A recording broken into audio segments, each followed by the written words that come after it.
Nesse vídeo, vamos ver as questões de biologia da prova do Enem no ano de 2021, segunda aplicação, aplicação PPL.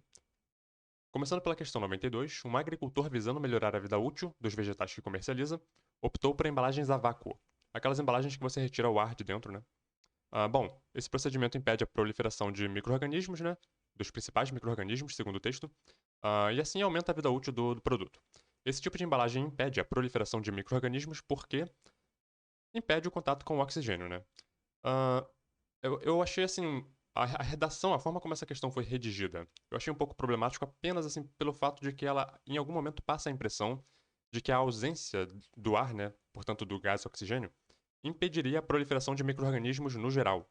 Né? O comando aqui deixa, né, uma coisa meio vaga, assim, impede a proliferação de micro-organismos. Eu acho que teria sido interessante assim, um cuidado maior, né, em de alguma forma deixar em aberto, né, que alguns micro-organismos não, pela ausência do oxigênio, né? Estou aqui falando apenas em relação à presença ou ausência de oxigênio. Alguns micro-organismos não estariam incluídos nesses que teriam sua proliferação inibida pela ausência do oxigênio, né? No texto eles até tentaram, né? Parece que quando eles colocam aqui esses principais aqui, eles deixam ali meio que em aberto, né? Essa coisa assim de que alguns estão sendo inibidos, outros não. A pessoa poderia inferir isso. Mas no comando aqui ficou uma coisa muito mais genérica e passa a impressão de que, né, inibe a proliferação de micro-organismos em geral. Eu considero essa discussão relevante, né, importante, porque micro-organismos anaeróbicos, apenas, de novo, né, apenas em relação à presença ou ausência de oxigênio, a proliferação desses organismos anaeróbicos não teria sido inibida. Né? Não estou entrando aqui em discussão sobre o processo, né, de embalagem a vácuo, quais são os procedimentos lá que o produtor ali tomou, né? De repente ele tomou outros procedimentos para inibir também a proliferação de outros micro-organismos, não estou entrando nessa discussão. Estou falando aqui especificamente em relação à presença ou ausência de oxigênio. Micro-organismos anaeróbicos não teriam tido sua proliferação inibida.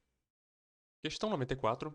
Essa questão ela vai falar sobre uma tecnologia, né, a partir de impressoras 3D que estariam sendo usadas para imprimir modelos tridimensionais simulando recifes de corais. Né?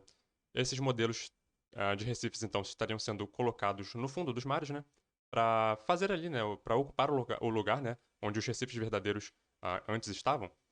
E ela traz aqui, né, que os recifes estão sofrendo ali, né, com a ação humana, né, por conta tanto da poluição quanto da pesca, né? Alguns modelos de pesca, como a pesca de arrasto, por exemplo, acaba danificando as estruturas carbonáticas, né, dos corais.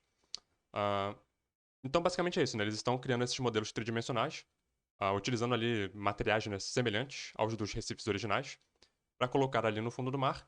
E a função, né, desse modelo seria, então, atrair populações, né, de espécies que vivem associadas a recifes de corais, como peixes, algas, e aparentemente isso aparentemente está funcionando, né? Algumas espécies começaram a chegar e a povoar as redondezas ali desses modelos que estavam sendo posicionados lá nos locais. Uma coisa que eu já chamo a atenção logo de cara é que no texto em nenhum momento eles colocam recifes de corais. Eles sempre falam apenas os recifes. Isso já me chamou um pouco a atenção. Bom, chega aqui no comando, né? Essa nova técnica para a proliferação de algas é ecologicamente importante, por quê? Então eles fazem todo um texto, né, falando sobre modelos, né, simulando recifes. A gente infere recifes de corais, obviamente, mas em nenhum momento eles falam recifes de corais. E quando a gente chega aqui no comando, a questão na verdade é sobre algas. Ok, deixa, né, tudo bem. Essa proliferação de algas então seria importante porque esses organismos são autótrofos, atuando, né, como base da cadeia alimentar marinha. Eu fiquei um tempo problematizando essa questão aqui por conta de todos esses elementos, né, que eu trouxe. Em nenhum momento eles falam recife de coral aqui no texto, eles só falam recifes. Quando chega no comando da questão, a questão na verdade era sobre algas. ahn, e a resolução da questão traz as algas como sendo organismos autótrofos. Brevemente aqui, só queria dizer assim, o que me incomoda nessa resolução. O fato de que as algas são generalizadas como organismos autótrofos. A gente sabe que existem espécies, né? Grupos ali de algas. Algas é um termo ultra genérico que abrange ali uma série, um conjunto muito grande de organismos e muitos deles não são autótrofos, né? Então, quando eu vejo assim essa generalização, né, colocando algas como organismos autótrofos, isso me incomodou um pouco. Então, eu me incomodei um pouco com o fato de que não é dito, né, recifes de corais no texto. Me incomodei um pouco também com o fato de que as algas são generalizadas como organismos autótrofos, quando nós sabemos que algumas linhagens, né, algumas espécies, alguns grupos de algas são heterótrofos. Eu fiquei um pouco decepcionado, né? Porque eu achei assim que o texto ele trouxe um tema tão importante e sobre recifes de corais tem tantos assuntos importantes, assuntos assim relevantes, né? Que poderiam de impactos mesmo especificamente sobre os recifes de corais que poderiam ter sido abordados pela questão. Eles trouxeram um comando, assim, que já não achei que, né, tudo bem, foi surpreendente que eles começaram a falar de algas, né, mas se fosse, assim, várias questões relacionadas a esse texto aqui, eu até entenderia, né, que em algum momento eles falassem sobre os recifes de corais, depois falassem sobre as algas, depois trouxessem, de repente, uma abordagem mais ecossistêmica, né, tudo bem. Não sei, eu só achei que o comando, assim, ficou um pouco, né, saiu um pouco do que eu achei que a questão seria, e teve essa questão também da generalização das algas como organismos autótrofos. Vamos dar uma olhadinha no texto, porque lá tem ainda a cereja do bolo. Tá aqui, o texto que a questão citou é esse aqui, Natureza recriada em impressoras 3D, na seção de Tecnologia e Meio Ambiente da Isto É. Então tenha em mente que foi um texto, não é um texto de biologia puro e simples, né? É um texto que dialoga ali na interface ciência e tecnologia, né? Bom, autoria de Ana Carolina Nunes, não sei se ela é a única autora. Eu vou fazer algumas críticas, né, em relação à forma como o texto foi redigido, colocando os corais, em nenhum momento mencionando os corais como organismos vivos, né? Sempre, inclusive, evitando colocar recifes de corais, né? Sempre falando os recifes. Dando a entender de que ela estava se referindo apenas à estrutura carbonática, produto, né, dos corais, né? Que são construídos pelos corais, que são animais, né? Invertebrados do filo Quinidária. Nada disso em nenhum momento é citado no texto. Ah, por exemplo, aqui nesse parágrafo aqui, o engenheiro falando, né, que estava muito otimista pelo fato do material usado na construção desses modelos ser muito similar ao das formações rochosas originais, colocando os recifes, né, ainda que esteja falando especificamente em relação aos recifes, né, mas colocando como meras formações rochosas, né, não sei. Aqui embaixo também tem uma outra linha aqui, ó. Na Grande Barreira de Corais, o conjunto de recifes mais famoso do mundo, um processo de despigmentação das rochas está colocando em risco milhares de espécies marinhas. De novo, os recifes sendo aqui colocados como meras rochas, né, meras formações rochosas. Isso também, né, me incomodou um pouco pelo fato ainda que ela esteja se referindo apenas à estrutura carbonática, né, do recife de coral, achei que ficou um pouco assim, não sei. Os corais foram um pouco injustiçados nesse texto e também na questão lá do Enem. Então convido vocês a assistirem lá o vídeo de 2014 PPL, a questão 62, onde lá a gente fala sobre corais, né, sobre o processo de branqueamento dos corais, que é um processo que está acontecendo em relação ao aquecimento das águas dos oceanos, né, que já é também um efeito do aquecimento global. E então os corais estariam perdendo ali a relação simbiótica que eles têm com zooxantelas, que são algas, que essas sim dão a pigmentação dos corais, né? E com a perda dessas zooxantelas, por conta do aquecimento das águas, os corais estariam então perdendo essa pigmentação proveniente das algas e ficando esbranquiçados. Questão 102. A floresta amazônica é uma bomba que suga água, portanto uma bomba hidráulica, né? Claro, isso aqui é uma analogia, né? Água e do ar vindo do Oceano Atlântico e do solo e faz circular pela América do Sul, causando em regiões distantes chuvas, etc. O desmatamento compromete essa função da floresta, de atuar como essa bomba, né? Pois sem árvores, você tem uma diminuição da superfície total de transpiração. As árvores, pelo tamanho, né, pelo porte delas, quando elas compõem ali as florestas, né, elas atuam então nesse mecanismo, né, de tirar a água ali dos lençóis freáticos, primariamente, né, dos lençóis freáticos do solo, e através dos vasos condutores do xilema, transportar essa água até a parte aérea da árvore, até os ramos e as folhas, onde então essa água é perdida para a atmosfera na forma de vapor, na forma de transpiração. Forma-se então acima ali do dossel da floresta uma zona de alta umidade, por conta dessa transpiração das árvores, né? Essa umidade vai se acumulando, e aí massas de ar, né? Enfim, aí já é mais uma discussão da climatologia. As massas de ar vão formando ali, vão transportando essa umidade para outras regiões, e essa umidade vai também sendo então transportada, né, para outras regiões, levando, em algum momento, precipitando na forma de chuva e abastecendo lençóis freáticos, aquíferos, em regiões mais ao sul ali do continente. Esse aqui é o texto que a questão citou lá, Dança da Chuva. A escassez de água que alarma o país tem íntima relação com as florestas. Vou colocar link para todos esses textos que eu estou mostrando na descrição do vídeo aí, né? Eu só quero apontar aqui uma partezinha desse texto, que é uma parte que ele toca num ponto que eu acho que é importante da pessoa ler, né? Um pouco sobre isso. Que é justamente que tem a ver, né, com esse fenômeno do transporte dessa umidade provocando chuva em outras regiões. Tá aqui, ó, a exportação de água desde a Amazônia para outras regiões do Brasil, sobretudo Sudeste e Sul, é uma realidade por meio do fenômeno conhecido como rios voadores. Esse termo aqui, rios voadores, é importante, pesquisa aí, estuda mais um pouquinho sobre isso aqui, porque a questão toda é sobre isso aqui, né? Os rios voadores, que são esse mecanismo ambiental que de porte global, climatológico mesmo, que abastece, né, a todo o continente da América do Sul com água proveniente lá dessa região da Amazônia e, e que é aí que a gente percebe, né, a importância da floresta de manter, né, a Amazônia em pé, né, de cessar o desmatamento por conta dessa importância dela no abastecimento pluviométrico de todo o continente da América do Sul. O texto ele discute bastante isso, né? Ele traz aqui um mapinha também que ilustra essa relação da umidade, das correntes, né? Das massas de ar transportando, a chuva, eventualmente, né? Esse vapor de água vindo e sendo distribuído por todo o continente aqui. É interessante dar uma lida aqui, né? Cliquem no link aí e já vai redirecionar direto para cá para o documento. Questão 104. Uma informação genética, um gene, né? Um fragmento de DNA, pode ser inserida numa outra molécula de DNA diferente, como em vetores de clonagem molecular, que são os responsáveis por transportar o fragmento de DNA para dentro de uma outra célula hospedeira. Basicamente, o que ele está falando aqui é uma espécie de transgenia, né? Você tirar um gene, né, uma sequência de DNA de uma célula, de uma sequência de DNA, né, e colocar em outra, né, é uma transgenia. Por essa biotecnologia, podemos, por exemplo, produzir insulina humana em bactérias. Então, você pode produzir uma proteína humana, né, a partir de um gene humano, em bactérias, através dessa transgenia, né, dessa biotecnologia. Bom, nesse caso, o fragmento do DNA será transcrito e posteriormente traduzido na sequência de aminoácidos. Enfim, vai ser produzida a proteína, né? A célula, a bactéria vai estar sendo utilizada ali como um componente de uma espécie de fábrica, né, para produzir essa proteína. E tem, né, as bactérias elas são ótimas para isso porque elas se proliferam muito rápido, né? O crescimento das colônias de bactérias se dá de forma muito rápida. E se cada célula individualmente estiver produzindo uma proteína específica de interesse, né? E eventualmente aquela colônia de bactérias se proliferando e proliferando, né? Crescendo, crescendo, crescendo, você vai ter uma alta produção dessa proteína específica de interesse, e as bactérias vão estar fazendo esse serviço. De onde podem ser retirados esse fragmento de DNA? Embora o texto tenha trazido uma questão, né, um assunto complicado da biotecnologia, a transgenia, né, que eu até recomendo que estudem, que leiam sobre isso, biotecnologia de uma maneira geral, especificamente transgenia, porque o Enem cobra bastante, mas o comando da questão era sobre citologia, era apenas a pessoa saber em que parte de uma célula estaria o DNA. No núcleo, obviamente, né?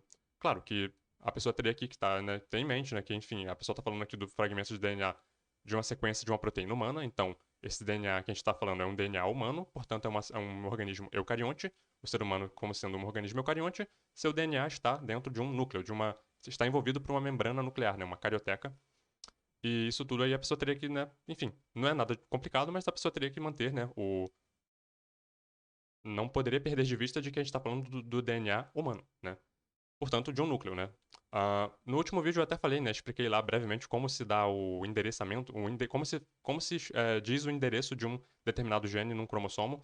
Até coloquei aqui de novo, para reforçar, né? O gene da insulina humana está no cromossomo 11, no braço P, que é o braço curto, né, do cromossomo, na região 15, na banda 5. Se você não entendeu isso aqui, vai lá no último vídeo que a gente postou aqui no canal, onde eu explico isso aqui. Basicamente é o endereço de onde está, né, determinado gene num cromossomo. É assim que você coloca 11P, 15, 5 no caso do gene da insulina humana. Bom, como eu disse, a questão, a resolução dela foi bem simples, né? O texto que ela cita é um texto que já é uma leitura mais complicada, né? A produção de insulina artificial através da tecnologia do DNA recombinante para o tratamento de diabetes mellitus. Essa questão aqui do DNA recombinante é um tema importante para se estudar para o Enem. Apenas o superficial dele, né? Não precisa entrar em nada muito complicado não, mas DNA recombinante, biotecnologia, transgenia, enfim, outras questões lá também de terapia gênica, né? Tudo isso cai no Enem. Sempre o Enem cobra alguma coisa em relação à biotecnologia, então é importante a pessoa dar uma lida. Não acho que esse texto aqui seja o mais aconselhável, né? O mais recomendado para isso. Eu acho que nesse texto aqui, eu acho que, claro, quem quiser ler tudo, leia. Mas tem uma parte aqui nele apenas que eu acho que é interessante. Quando ela fala, né? Quando os autores falam sobre os diferentes tipos de diabetes, né? Diabetes mellitus, tipo 1 e tipo 2. Ela explica aqui brevemente, de forma bem didática, a diferença entre as doenças. Por exemplo, a diabetes mellitus tipo 1, ocasionada pela destruição das células beta-pancreáticas, que é onde é produzida a insulina, né? Em geral, em decorrência, né, de questões ali autoimunes, questões genéticas também. Então, assim, você tendo essas células beta-pancreáticas destruídas, você não consegue produzir a proteína, né, a insulina, o hormônio insulina.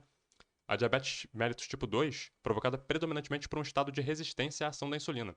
Então, aqui você produz a insulina perfeitamente bem, né, normal, mas essa insulina ela não consegue se comunicar direito com as células, e a insulina ela tem uma função ali, né, de se comunicar com as células, né? A célula vai ter um receptor para a insulina, a insulina se liga nesse receptor e a célula coloca ali receptores, né, transportadores de glicose na membrana para captar a glicose da corrente sanguínea. Portanto, a insulina é um hormônio que vai atuar ali na diminuição da glicemia, né? Hipoglicêmico. Então, assim, dá uma lidinha básica sobre isso aqui. Recomendo, inclusive, pesquisar, né?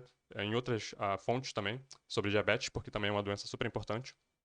Questão 105. Alunos de um curso de biologia em uma aula de campo avaliaram as características dos ecossistemas aquáticos.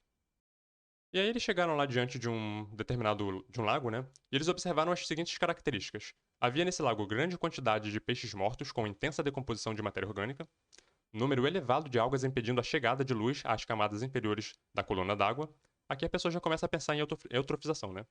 3. Esgoto doméstico sendo lançado no lago, ou seja, aporte de matéria orgânica, né? 4. Bolhas emergindo do fundo do lago.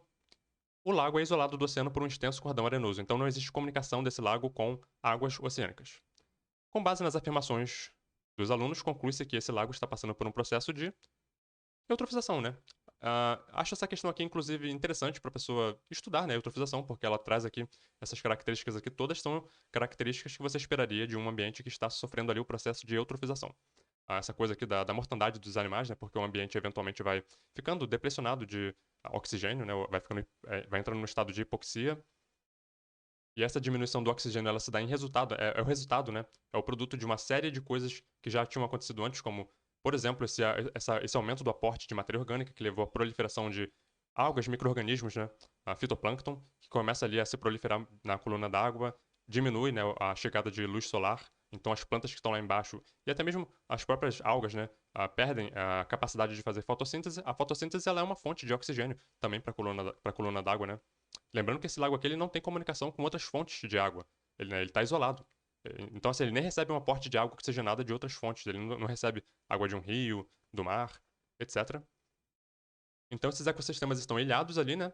E agora, com esse processo aí de eutrofização acontecendo, o oxigênio diminuindo cada vez mais, toda a biota do local começa a sofrer com isso. Os peixes, por exemplo, né, que dependem do oxigênio para respirar, começam a morrer também. Então, o desequilíbrio começa a ficar, né, cada vez mais grave ali. E, eventualmente, esse ambiente chega, né, a um estado ali de completa... Ele morre. Quando chega no estado ali de anoxia, né, total depressão do oxigênio, o ambiente já está praticamente, né, sem chance de recuperação, a salvo caso haja, né, um iniciativas, né, para recuperar esse ambiente, como, por exemplo, em primeiro lugar, parar de jogar, né, esgoto nele, e depois também, né, uma vez que é um ambiente isolado, que, né, demoraria muito tempo ali para recuperar, né, esse oxigênio, uma intervenção humana, né, de repente, para realmente despoluir esse local. Questão 106. Resumindo, ela vai falar aqui sobre um experimento para testar a ação do calor sobre duas espécies de bactérias. E para saber, né, como que essas bactérias reagem a determinadas concentrações, a determinados tempos de exposição ao calor. Então eles fizeram 4 tubos, né, para testar diferentes cenários. No tubo 1, eles colocaram lá as duas colônias de bactérias sem nenhum tipo de tratamento específico, então ele era o controle. No tubo 2, eles colocaram esses tubos contendo as duas colônias de bactérias em um banho-maria por 5 minutos. No tubo 3, fizeram a mesma coisa, mas num banho-maria por 20 minutos, ou seja, ficou mais tempo, né? E no tubo 4, fizeram uma autoclavação, que é um processo de esterilização com calor úmido, semelhante a uma panela de pressão. Após 48 horas, eles viram os resultados e o resultado está aqui nessa tabelinha, né? No tubo 1, esse positivo ou negativo indica o crescimento ou não, né, das colônias de bactérias, e o crescimento de uma colônia de bactéria indica que as bactérias teriam resistido a determinada, né, quantidade de calor ali por determinada quantidade de tempo. E o negativo significaria que elas não cresceram, portanto, elas não resistiram àquelas condições. Então, no tubo 1, deu positivo para ambos, porque o tubo 1 era só o controle, né? Não tinha nada ali de calor ainda, não tinha nada acontecendo, era apenas o controle. Ambas cresceram, portanto, né? O meio de cultura que eles fizeram estava tudo funcionando certinho. É para isso que serve o controle, para mostrar que, né, o fenômeno que aconteceu foi realmente por causa do tratamento e não por condições prévias. No tubo 2, deu positivo também para ambas, portanto, ambas resistiram à fervura por 5 minutos. No tubo 3, apenas a B deu positivo, portanto, apenas a espécie B resistiu a 20 minutos de fervura em banho-maria. E no tubo 4, nenhuma das duas resistiu à panela de pressão, né, do autoclave. Ele não fala a quantidade de tempo, mas a gente infere, né, que elas não resistiram às condições do autoclave. A experiência para testar a ação do calor sobre as duas espécies bacterianas demonstrou que era simples, né? A pessoa só precisaria fazer uma relação ali entre o resultado, os elementos aqui que a questão deu, né, do experimento. Ambas as espécies têm resistência à fervura por 5 minutos, né? Ambas resistiram à fervura por 5 minutos. Isso estava, né, diretamente, dava para resolver apenas comparando os resultados com as condições ali do experimento. E eventualmente a pessoa poderia também eliminar alternativas, né? Por exemplo, a letra E fala os dois micro-organismos são eliminados pela fervura por 20 minutos. Não, fervura por 20 minutos, tubo 3, né? Apenas a A foi né, não resistiu, a letra B, a espécie B, né, resistiu perfeitamente. Questão 107. Em campos limpos do Cerrado sobressaem cerca de 25 milhões de cupinzeiros. com até 2,5 metros de altura. Enfim, eles podem se tornar iluminados nas noites de primavera e isso ocorre pela bioluminescência em larvas de uma espécie de vagalume que, após eclodirem dos ovos, cavam buracos no cupinzeiro onde passam a viver. Então elas se instalam, né, na estrutura dos cupinzeiros e passam a viver ali. Ao emitirem intensa luz esverdeada, as larvas atraem insetos alados dos quais se alimentam. Então elas utilizam ali dessa estratégia da bioluminescência para atrair larvas, né, de insetos alados que chegam ali, né, por conta da luz e elas vão lá e predam, né? Ao invés delas correrem atrás da presa delas, elas atraem as presas até elas e aí dão a bote e se alimentam. Entre as larvas do vagalume e os insetos alados, estabelece-se uma relação ecológica de predação. Isso é nada mais, nada menos do que pura e simples predação. Não tem nenhum tipo de outra relação ali mais complexa do que isso. Algumas pessoas poderiam, né, pensar em inquilinismo. Claro que quem estuda, né, direitinho o assunto das relações ecológicas, harmônicas, desarmônicas, intraespecíficas, não ia ficar nem em dúvida nisso aqui. Uma pessoa que não estudou direito, né, poderia pensar, é inquilinismo, ela tá morando, né, no cupinzeiro, na casa do outro, então ela tá sendo inquilina lá. Não, inquilinismo não tem nada a ver com isso, inquilinismo é uma espécie que de repente se estabelece, né, utiliza uma estrutura de uma outra espécie, por exemplo, uma planta epífita que se instala ali no galho de uma árvore para ficar mais alta, né, e ter mais acesso à luz solar. Lembrando que no inquilinismo, a espécie que está ali utilizando, né, seja o corpo da outra espécie, né, alguma estrutura da outra espécie, ela não pode provocar prejuízos para a espécie que ela está explorando, né? Então, assim, é uma relação onde um tem benefício, mas o outro não tem prejuízo. Nesse caso aqui, as espécies, né, o cupim, na verdade, está tendo um prejuízo porque estão sendo predados, né? Isso é um prejuízo que os vagalumes dão para os cupins. Recomendo a leitura do texto aqui, vou colocar link para ele na descrição, porque ele faz uma descrição bem bonita lá do Cerrado. É um texto muito bem escrito, fala bastante de Cerrado, fala bastante de outras características ecológicas lá também. Recomendo muito a leitura do texto. Questão 108. Um estudo demonstrou que o bisfenol A, composto usado na fabricação de materiais plásticos, associado a uma longa lista de doenças, impediu a ação das desiodases, enzimas que atuam na transformação do hormônio T4 em T3. Essa questão aqui é de fisiologia, né? Você está falando de sistema endócrino, porque ela vai perguntar o seguinte: esses hormônios são produzidos nas glândulas? É uma questão daquelas, assim, chatinhas, né? Porque a pessoa tem que estar, né, com isso aqui bem estudado, né? Pra quando chegar lá não ficar, né, na dúvida, não, não tremer na base desnecessariamente. O hormônio T3 e T4 são produzidos na tireoide, né? São os hormônios tireoidianos. É, e essa ação das desiodases, né, que são essas enzimas que vão atuar na ativação do hormônio T3, o hormônio T4, ele é produzido, ele é uma forma, digamos, inativa do hormônio. Ele tem ali uma baixa atividade. E essas enzimas desiodases, elas vão fazer o quê? Elas vão tirar um átomo de iodo do T4. E assim, quando ela retira esse átomo de iodo, ela transforma ele em T3, né? Esse 4 e 3 aqui é em relação à quantidade de átomos de iodo na molécula.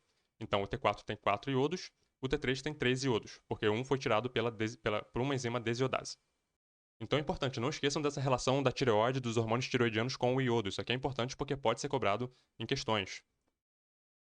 Pensa ali no nome da enzima, desiodase, iodase, né? Iodo. Ela está tirando um iodo.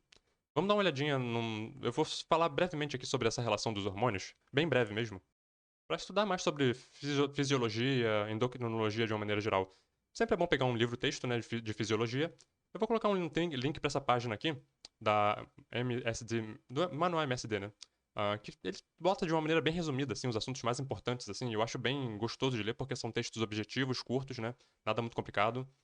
E aqui ele fala sobre os hormônios, ó. Os dois hormônios tiroidianos são T4, tiroxina, também denominada tetraiodotironina, porque tetraiodo, né, 4 iodos, e o T3, triodotironina. Triodo porque tem 3 iodos, né? Vai falar um pouco, né, sobre a ação desses hormônios, vai falar ali, né, sobre a atividade do T3 especificamente. Olha aqui que importante, a tireoide precisa de iodo, um elemento encontrado em alimentos e na água para produzir os hormônios tireoidianos.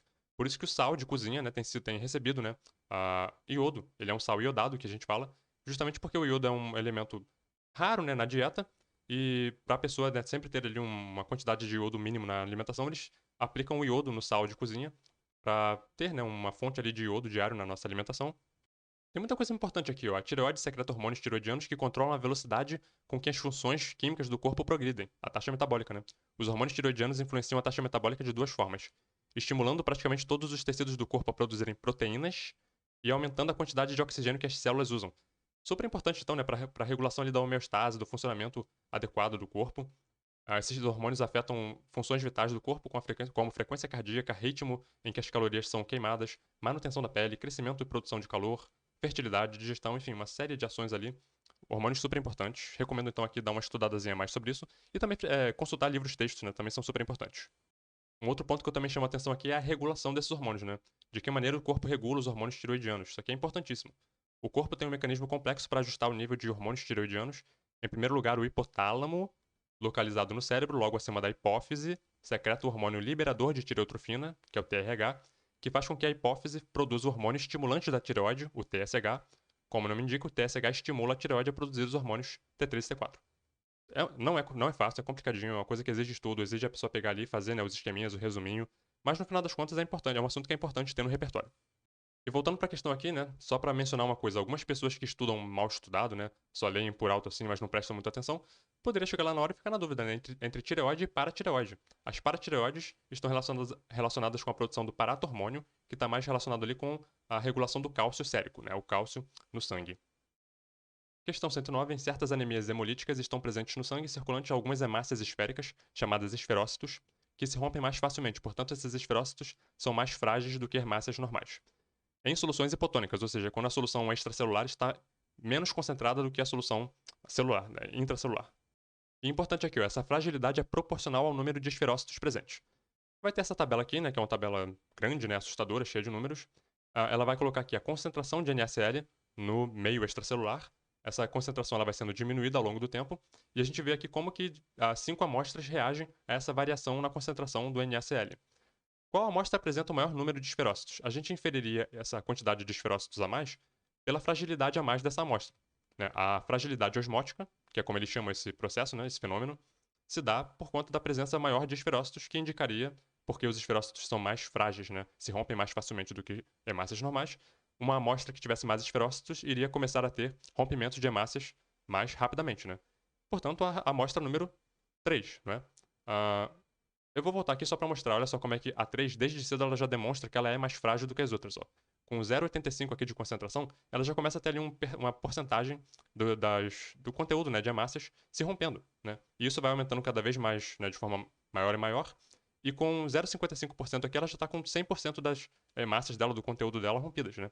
Então, realmente, a amostra 3 tinha ali as hemácias mais frágeis, portanto, ela tinha uma maior concentração de esferócitos. E a gente vê isso pela resposta dela à variação de concentração do NaCl. Então tá aqui, né? Só para ilustrar. Questão 110. O cladograma demonstra o grau de parentesco entre os 5 grupos de animais vertebrados. Então é um cladograma de vertebrados, portanto a gente assume que todos eles têm vértebras, certo? Então é uma característica basal aqui do grupo. Bom, de acordo com esse cladograma, quais animais apresentam maior semelhança genética? A gente esperaria uma maior semelhança genética entre grupos, né, de animais que formam grupos monofiléticos.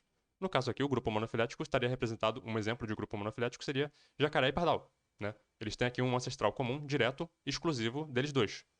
Portanto, jacaré e pardal formam um grupo monofilético, ou seja, ambos possuem esse ancestral comum exclusivo. Eu chamo a atenção aqui, claro, para além dessa questão do grupos monofiléticos, parafiléticos, polifiléticos, que são um tema importante, chama atenção também para a questão das características, né, que vão surgindo e vão sendo usadas ali como um fator ali de separação, né, muitas das vezes na formação dos grupos. São categorias que a gente características, né, que a gente vai chamar de plesiomórficas ou apomórficas, né? Então, por exemplo, presença de vértebras, como eu falei, você esperaria que todos os grupos aqui nesse cladograma de vertebrados possuíssem vértebras, né?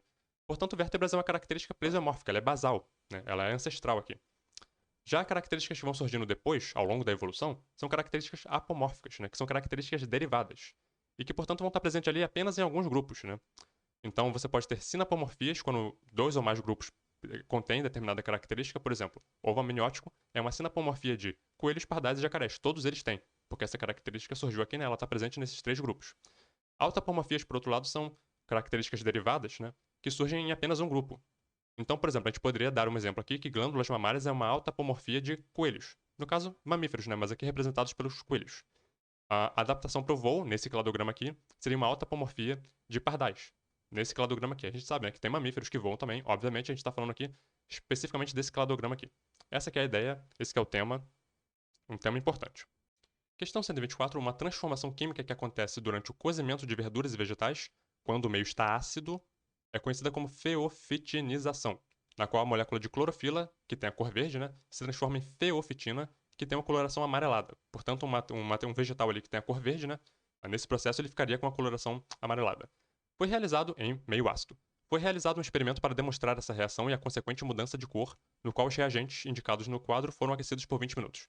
Então a gente tem aqui 3 becquerels, né? Um foi colocado uma folha de couve, que é verde, não, um verde bem escuro, e 150 ml de água. A água é um reagente neutro, portanto não deve ter acontecido nada, né? No 2, uma folha de couve picada com 150 ml de água e suco de limão, que é um reagente ácido, né? Tem um pH baixo, portanto a gente pode esperar que aqui aconteceu esse processo da feofitinização. E no Becker 3, uma folha de couve picada, água e 1 grama de bicarbonato de sódio, que é um reagente alcalino, básico, né? Então, assim, a gente não sabe o texto não especifica o que o pH alcalino faria com essa reação. Finalizado o experimento, a cor da couve nos Beckers 1, 2 e 3, respectivamente, seria... Bom, a gente não sabe o que o pH alcalino faria, portanto a gente assume que nada aconteceria, né? Então os Beckers 1, 2, 1 e 3 continuariam verdes, né? A couve continuaria verde. E no 2, que tem um pH ácido por causa do limão, ficaria ácido, portanto ficaria amarelado. Então, letra C, verde, amarelo e verde.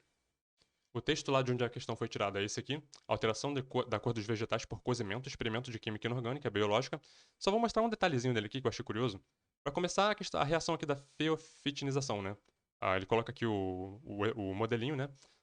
Esses ácidos, no caso, né, o reagente ácido, promoverão a substituição do íon magnésio por dois prótons, né? E a consequente transformação da clorofila em feofitina. E aí ela assume uma coloração amarelada. Mas o ponto que eu achei mais curioso aqui é que nesse experimento que eles fizeram nessa atividade aqui, no Becker 3 eles colocariam a folha da couve, colocariam água, suco de limão e aí sim 1 grama do bicarbonato de sódio. Qual era a ideia? A ideia era de que no experimento de verdade aqui, você colocaria o suco de limão, portanto teria uma redução ali do pH, mas depois você colocaria 1 grama do bicarbonato de sódio para neutralizar o ácido do limão. A questão do Enem tirou essa parte aqui da neutralização, né? Não, ela colocou como se apenas o bicarbonato de sódio tivesse sido adicionado. Ficou uma coisa meio, né? A gente não entendeu muito bem, porque ela não explica a ação do pH alcalino. Ficou uma coisa meio solta lá. Mas enfim, na atividade original era isso aqui. Você colocaria o bicarbonato para neutralizar o suco do limão, né? O pH ácido do suco de limão. Bastidores das questões do Enem. Questão 125. As plantas realizam fotossíntese pela captura do gás carbônico atmosférico e, juntamente com a água e a luz, produzem carboidratos. No esquema está apresentada a equação desse processo, em que as letras x e y representam os coeficientes estequiométricos da reação. Essa questão aqui eu entendo, ela é assustadora, ela me assusta também, né? Qualquer pessoa que veja isso aqui fica assustado, não tem como não ficar. Quem não gosta, né, muito de química, quem não é muito chegado nisso aqui. Relações, equações estequiometria, né? Essas relações aqui de balanço estequiométrico. Tudo isso aqui é muito complexo. Mas, geralmente o apelo que eu faço nesse tipo de questão aqui é o seguinte: manter a cabeça fria, né? Tentar não se desesperar, não deixar o medo, o pavor e o desespero tomar conta do coração da pessoa. Porque o que está acontecendo aqui, na verdade, é isso. Quanto mais tempo você olha para ela, mais chance você tem de entender o que está acontecendo aqui. Se a pessoa, né, começar a se desesperar, começar a chorar, né, a pessoa não consegue, né, muitas das vezes, chegar lá. Repara o que está acontecendo aqui. Fotossíntese, né? O texto da questão colocou. Eu não estou falando que a questão é simples, tá? Eu vou tentar apelar aqui para o bom senso, sabe? Para o equilíbrio, para a tranquilidade da pessoa, sabe? Para a pessoa, quando chegar diante de uma questão dessa aqui, não se desesperar. Repara o que está acontecendo aqui. Fotossíntese, né? Você tem CO2 e água, mais luz solar, formando aqui um carboidrato. O texto colocou isso. Esse carboidrato aqui, provavelmente ninguém, assim, né, a princípio saberia o que é. Mas se você pensar um pouquinho, as plantas elas utilizam a fotossíntese para, a partir de CO2 e água, mais luz solar, produzir glicose, né, açúcar, que eventualmente é polimerizado em amido. Então, assim, uma vez que a gente vê que isso aqui é uma parte apenas de uma molécula enorme, né, porque tem um N aqui, ela está entre parênteses, e tem um N aqui indicando que isso aqui é uma longa cadeia, provavelmente isso aqui é um amido, né? Ah, eu sei que talvez isso continue complicado demais, né, para muitas pessoas, mas sabendo que isso aqui seria uma representação mínima do amido, né, como se fosse assim, digamos, um monômero do amido, apenas uma partezinha dele, ali, um bloco, né, constituinte do amido, você pode inferir que isso aqui eram 2 moléculas de glicose que em algum momento se juntaram, né, se uniram, deram as mãos e formaram aqui uma ligação glicosídica. Então isso aqui eram 2 glicoses que formaram esse bloco aqui que constitui o amido. Se eram 2 glicoses, então cada uma delas tem que ter 6 carbonos, porque a glicose é C6H12O6. Então tem que ter 6 carbonos aqui, em cada uma delas. Se tem 2, então são 12 carbonos. Se são 12 carbonos, esses carbonos não podem ter surgido do nada, eles vieram daqui. Então aqui tem que ser 12CO2. Só tinha uma alternativa que era 12N, né? X12, que era a letra D. Portanto, letra D, né? É claro, algumas pessoas ficariam tentadas, né, a ficar contando quantos hidrogêniozinhos tem aqui e ali, as ligações que o carbono faz, o carbono se liga a tantas coisas. Eu prefiro pensar, né, assim, manter a cabeça fria, né, entender processualmente o que está acontecendo aqui. Isso aqui é uma fotossíntese, tá? Então isso aqui tem que ser 2 glicoses, formando aqui tô chamando de monômero aqui, eu nem sei se eu poderia chamar de monômero, porque o amido ele é formado por essas partes, né, a amilose e a amilopectina, que são essas ligações, né, essas cadeias, né, de pequenas ligações ali entre duas glicoses. Então, uma cadeia reta, né, dessas ligações glicosídicas formam uma amilose, e se for uma cadeia ramificada, forma a amilopectina. Esses dois elementos formam o polissacarídeo, né, o polímero do amido. Então aqui, ó, a fórmula básica da fotossíntese: 6CO2 mais CH2O igual a C6H12O6 CO2. Isso aqui é a fotossíntese básica formando glicose no final. A gente sabe que a glicose vai ser polimerizada em amido, portanto ficaria, quando você forma, né, a ligação glicosídica, o C6H12O6 vai sair uma água, né? Então vai ficar C6H10O5, isso aqui é a fórmula mínima, né? Porque vai sair ali uma molécula de água quando junta duas glicoses. E então a fórmula mínima, ao invés de C6H12O6, ficaria C6H10O5. É só isso. Questão 127, para preparar vinho de laranja. Atenção aqui para o vinho, né? Caldo de açúcar é misturado com suco de laranja e a mistura é passada em panos para retenção da impureza. Uma espécie de filtração, né? Então, uma das etapas para o processo de produção de um vinho de laranja seria você fazer uma filtração de alguma impureza, né, que tivesse ali presente. Bom, o líquido resultante é armazenado em garrafões, que são tampados com rolhas de cortiça. Após 8 dias de repouso, as rolhas são substituídas por cilindros de bambu, enfim, etc. Os processos físicos e químicos, físico e químico, na verdade, né, que ocorrem na fabricação dessa bebida são, respectivamente, a gente tem uma filtração, né, portanto, B e C aqui tem a filtração acontecendo, e a gente teria que escolher entre decantação e fermentação. Se a gente está falando da produção de um vinho, a gente tem que lembrar lá da fermentação alcoólica, né, que é um processo ali fundamental para a produção de um vinho, seja de uva, seja de outro fruto qualquer. Então, a gente pensaria que aqui, ao invés da decantação, que é um processo ali de assentamento de partículas, né, a gente pensaria na fermentação, portanto, letra C. Tá aqui o texto que a questão citou lá, o saber popular nas aulas de química. Isso aqui é um relato de experiência de uma professora que fez uma atividade, né? Levou para a turma. E essa atividade envolvia, né, explicar ali para a turma esse processo, né, de fabricação do vinho, da laranja, a partir de uma família ali, uma família que vive disso, né, que subsiste dessa atividade. Um texto bem interessante, especialmente para pessoas que estão, de repente, aí contemplando cursos, né, para se tornar professores, né, licenciaturas e tudo mais, para atuar na educação. Começar a ler esses relatos de experiência onde professores narram e depois fazem uma análise crítica de como que determinada atividade que eles passaram numa turma, enfim, ocorreu, né? Se foi tudo bem, o que que deu errado. É muito interessante, assim, ver as coisas que dão errado, né?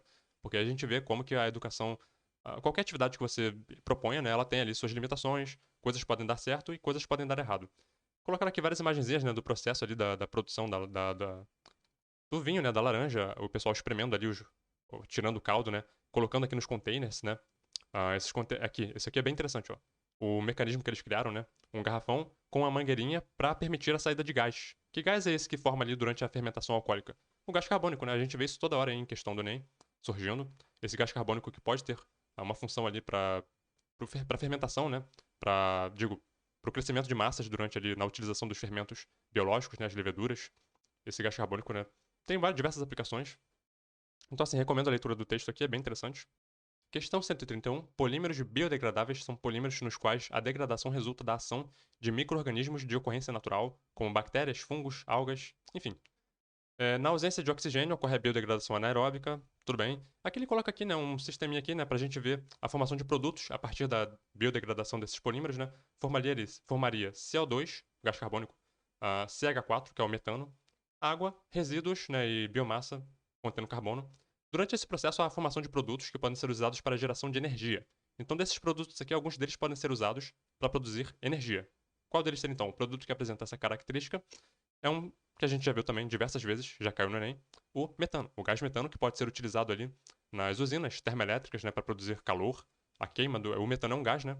Então a queima desse gás ele tem ali uma combustão que pode ser usado de diversas formas, usinas termoelétricas, enfim, uma série de aplicações para ele.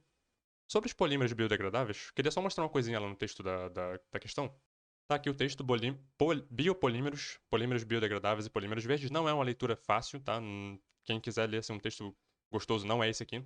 Só quero mostrar uma parte aqui, ó. Quando ele coloca aqui potencial de substituição de alguns polímeros provenientes de fontes fósseis por biopolímeros.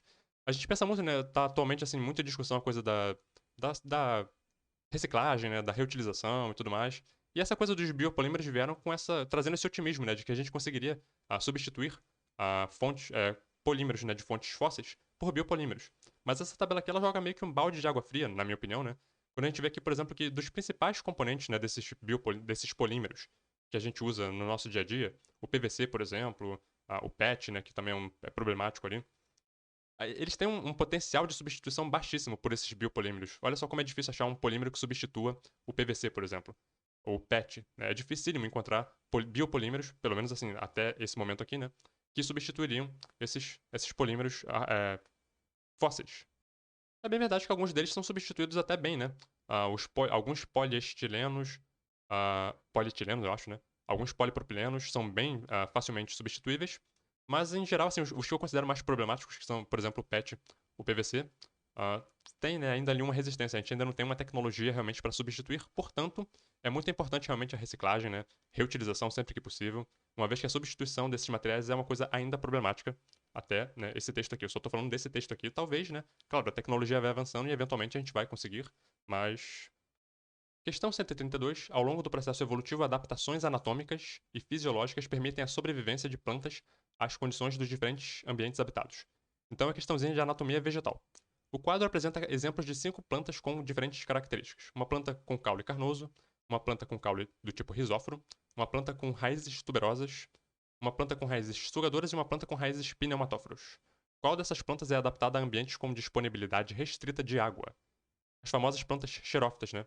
Planta tipo 1, que tem um caule carnoso, como a gente encontra nas cactáceas, nas bromeliáceas, diversas plantas suculentas, né, que tem esse caule, com um parênquima aquífero super desenvolvido para reter água, uma vez que a água no ambiente é super rara, né? É difícil de se pegar água do ambiente, né? Qualquer aguinha que ela tem acesso ali, ela pega e tenta preservar o máximo possível dentro do corpo dela, formando então essas estruturas, esses parênquimas aquíferos que retêm água o máximo de tempo possível. Água essa que vai ter, né, participação ali nos processos metabólicos da planta. Saindo da anatomia vegetal e indo para a fisiologia vegetal, questão 133, o crescimento vegetal pode ser influenciado tanto pela disponibilidade de nutrientes como por substâncias reguladoras. Aí vai falar sobre a hidroponia, né, onde as plantas são cultivadas ali numa solução, né, nutritiva, ao invés de ficar no solo. Bom, para garantir um crescimento satisfatório dessas hortaliças, a solução nutritiva empregada nessa técnica deve conter quantidades adequadas daquilo que a planta precisa, né? Ela precisa de água e minerais. Portanto, nessas soluções nutritivas, você tem que ter ali uma farta disponibilidade de íons minerais, os nitratos, os fosfatos, né? Enfim, potássio, manganês, molibdênio, tudo isso que a planta precisa para fazer, né, seus constituintes, uma vez que a planta não precisa pegar do ambiente carboidratos complexos, né? Enfim, glicídios, proteínas, nada disso. A planta não capta isso do solo, ela não precisa disso, ela produz isso a partir da fotossíntese. O que ela precisa do solo é água e íons minerais. Questão 174. Probióticos são micro-organismos vivos utilizados na promoção da saúde. Enfim, eles ajudam na reposição da microbiota intestinal, portanto, probióticos eles estimulam a proliferação de alguns micro-organismos. E a questão vai fazer aqui um contraponto, né, em relação aos antibióticos, né? Que ele coloca ali que, enfim, os probióticos de origem bacteriana não devem ser consumidos ao mesmo tempo que antibióticos. Os antibióticos têm ali uma ação de destruir, né, de inibir bactérias, de matar bactérias, sendo necessário um intervalo entre a ingestão de um e outro, né? Então, assim, se você está tomando antibióticos, você deveria dar, segundo a questão, segundo o texto, um intervalo, né, antes do consumo, da ingestão, da administração de probióticos. O consumo concomitante desses promotores de saúde poderá causar a redução da densidade de bactérias simbióticas. Eu decidi que eu não vou discutir essa questão aqui porque ela envolve um tema da saúde, que eu acho que é complicado, né? Essa coisa de medicamentos, né? Enfim, prescrição de medicamentos. Eu não vou assim, discutir, não vou tentar explicar, também não vou tentar refutar nada aqui. Vou colocar leituras na descrição, porque eu acho que é até meio irresponsável do Enem trazer uma questão assim de saúde, né? De medicamentos, sem colocar aqui uma referência, uma leitura. Eu corri atrás, consegui aqui algumas leituras que meio que dão um embasamento para isso aqui que eles falaram. Vou colocar na descrição, fica a critério de cada um ler ou não ler. Mas eu não vou discutir isso aqui não porque eu não sou médico, né? Eu não tenho autoridade nenhuma sobre isso. Questão 135. Em uma palestra, o apresentador falou sobre uma importante doença negligenciada no Brasil, citando algumas medidas ou ações que podem ser adotadas para seu controle, tais como eutanásia de cães que estejam contaminados, né? A borrifação de um inseticida, a remoção da matéria orgânica e a poda da árvore no quintal das residências. No texto, a qual doença o apresentador se referia? Uma doença que está relacionada aqui com cães, né? Então, os cães tendo ali alguma participação, né? Servindo ali, provavelmente a gente infere como reservatórios de determinado patógeno, de determinado agente etiológico. Borrifação de inseticidas, ele insinua, né, a existência de um inseto vetor, né? Então teria um inseto ali que teria alguma participação também nesse ciclo, por isso a utilização de um inseticida. Remoção de matéria orgânica, isso aqui já é mais, né? A pessoa teria que entender mais o ciclo de vida do próprio inseto vetor, né? Porque o inseto. Vou falar logo a resposta, vamos lá. É a leishmaniose visceral. Especificamente aqui, né? Leishmaniose de uma maneira geral, mas a visceral, como foi colocado na questão, o inseto vetor é o flebotomínio, né? É o mosquito palha. Esse mosquitinho aqui, ele não se... Ele não coloca os ovos dele na água, né? Como mosquitos normais. Ele coloca no solo. Por isso que essa coisa aqui da matéria orgânica no solo tem essa importância, né? Um solo ali rico em serrapilheira, né? Em material em decomposição, ele adora, porque ele coloca os ovinhos dele ali, as larvinhas nascem, vão comendo essa matéria orgânica do solo e vão se desenvolvendo. Ele não precisa da água, né? De poça d'água para fazer isso. Poda de árvore, né? Em relação a isso, né? Acúmulo de material orgânico de serrapilheira que vai caindo no chão e vai formando a caminha que ele precisa, né? De matéria orgânica. Eutanásia de cães tem a ver com os cães servindo sim como reservatórios desse agente etiológico, né, da leishmania. Os cães eles não transmitem a doença, mas eles são reservatório do agente etiológico. Então, o mosquito palha indo lá picando o cachorro que está infectado, o mosquito se infecta também com o agente etiológico, que é a leishmania. E aí sim, quando o mosquito picar de repente um ser humano, transmite o mosquito sendo então um agente transmissor, né? Por isso o inseto vetor, o vetor, que vai tirar lá o agente etiológico possivelmente de um cão e colocando no ser humano, né? Enfim, falamos sobre leishmaniose lá em 2007, 2010 PPL, 2011 PPL. Deem uma olhada lá nesses vídeos anteriores. Ela sempre surge, né, geralmente assim associada com medidas de prevenção, né? Em 2007 a gente falou sobre o ciclo, falamos sobre o inseto vetor, falamos sobre o agente etiológico. E acho que o que a gente não falou ainda é sobre os sintomas da leishmaniose, né? Especificamente aqui a leishmaniose visceral, vou colocar link para diversos sites aí que falam sobre o agente etiológico, o ciclo de vida do agente etiológico. Os sintomas da leishmaniose, né, importantes também, assim, os principais que a pessoa teria que ter, né, no repertório, febre de longa duração, aumento do fígado e baço, perda de peso, fraqueza, redução da força muscular, anemia. Enfim, vai falar aqui também sobre forma de transmissão. Esse site aqui ele é bem interessantezinho, né, é um site do governo, portanto as informações dele são confiáveis, né, são informações assim que têm, né, uma origem, né, confiável. Para além daquele site, eu vou colocar também um link para esse documento aqui, do Ministério da Saúde, portanto também é um documento super confiável, né? O Manual de Vigilância e Controle da Leishmaniose Visceral. É um documento super denso, super técnico, mas aqui ele vai falar sobre várias coisas importantes, né? Situação epidemiológica, agente etiológico, o mosquitinho lá, né? Reservatórios, aqui ele vai falar sobre os cães, vetores, que é o próprio inseto, modo de transmissão, período de incubação, enfim, ele fala tudo sobre a doença. Se você quer saber profundamente sobre leishmaniose visceral, lê esse documento aqui, e acho que é interessante, né? Para quem quer se aprofundar um pouquinho, para quem vai de repente cursar aí, biomedicina um dia, biologia mesmo, medicina. É interessante ter esses documentos assim, né, do governo, para, enfim, orientar muitas das vezes o estudo. Claro, nada substitui livros-texto, né? Mas eu arrumo essas coisas aqui porque são coisas que estão disponíveis na internet, são gratuitas e não pesa nada, né? E a pessoa pode ir montando uma bibliotecazinha virtual aí, né, de documentos. E dito isso, ficamos por aqui. Nos vemos no próximo vídeo para ver as questões de 2022.